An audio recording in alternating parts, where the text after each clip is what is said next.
The world used to be a much colder place. Ice ages dominated much of prehistory, and the last ice age, which lasted between 20,000 and 40,000 years ago, covered great portions of the world in sheets of ice.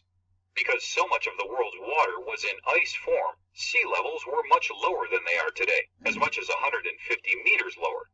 Consequently, more land that had once been the floor of the sea was exposed. Beringia was basically the exposed floor of the Bering Sea between and around Siberia and Alaska. The Bering Strait was part of Beringia, and it connected the two land masses of Siberia and Alaska. Historians theorize that our ancestors crossed the Bering Strait from Siberia into Alaska during the last ice age. Around 20,000 years ago, the ice began to melt and sea levels rose. Eventually, the Bering Strait was again covered in water like it is today. People on each side of it were separated. Unlike Canada, which was covered in vast sheets of ice, Beringia had too arid of a climate to form ice sheets. Instead, it was a steppe region, meaning it was basically a vast prairie that supported many different types of plants. In Beringia's case, these included the dwarf birch, willows, grasses, and herbs. Steppe regions can range from somewhat wooded landscapes to semi-desert ones. Some areas of Beringia may have been tundra, which is an area of land where the subsoil never thaws, also known as permafrost. Because it could support plant life, Beringia could also support animal life. Many animals of the Ice Age went extinct at some point. The woolly mammoth, the mastodon, the giant beaver, the steppe bison, the North American horse, the giant short-faced bear, and the American lion all went extinct sometime after the Ice Age ended. While we don't know everything about how these animals adapted and survived during the Ice Age, archaeologists have recovered many bones, and in some cases, full skeletons, such as from the woolly mammoth and the scimitar cat.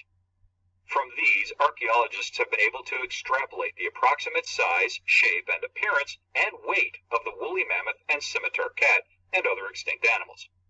The woolly mammoth, for example, was about the size of today's Asian elephant and weighed more than 3 tons. Surprisingly, though, many animals that lived during the Ice Age are still around in the Americas today. Wolves, caribou, and wolverines are just some examples. Other animals, such as the musk ox, simply moved on to other places after the Ice Age ended. Still other animals only lived in Beringia between ice ages, presumably when there was more plant life to support them, and are now only found in other parts of the world. Predators in the Beringia were common. Most of them are extinct, but we have a reasonable idea of how large they were and what they looked like, based on the bones that have been found. The scimitar cat, one of Beringia's most ferocious predators, was probably somewhat like the tigers and lions of today in terms of shape and size. It had long canines, which it probably used to cut the throats of the mammoth and mastodon that it hunted.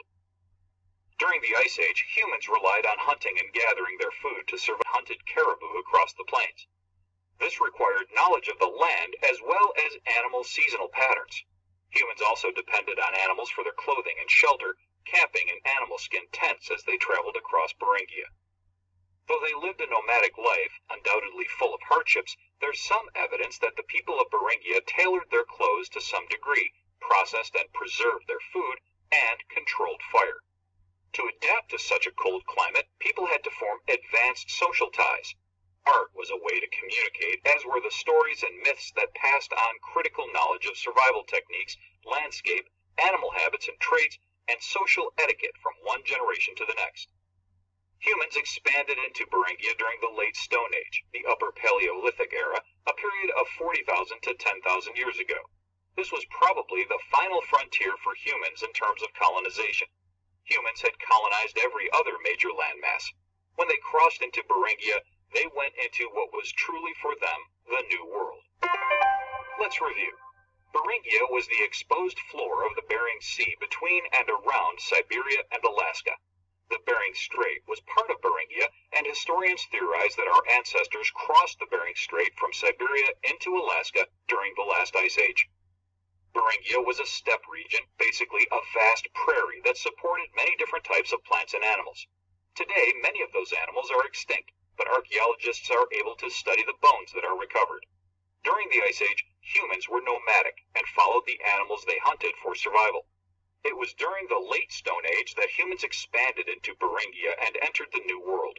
Around 20,000 years ago, the Bering Strait was again covered in water, like it is today.